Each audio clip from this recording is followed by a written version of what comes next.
Oi, Bela, eu vou ensinar vocês como usar o aspirador nasal. Nessa mudança de tempo, o bebê fica corizando, né? Eu dei banho na Zoe e agora é hora de aspirar, né? Pra aspirar é muito fácil. A gente bota a pontinha no nariz da bebê e pelo outro lado a gente suga a secreção.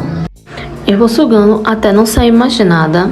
Incomoda, mas é o único jeito que ela consegue dormir quando tá com coriza, gente. Como você está vendo, essa quantidade que tinha de coriza no nariz dela, de um lado só.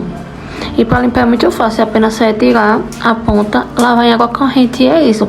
Depois disso, eu também venho usando o Sorino Jet Baby. Na embalagem fala que o Jet Baby é indicado como fluidificante e descongestionante nasal. Então, é de jato suave e contínuo. Espero que tenha gostado da dica. Até o próximo vídeo. Tchau!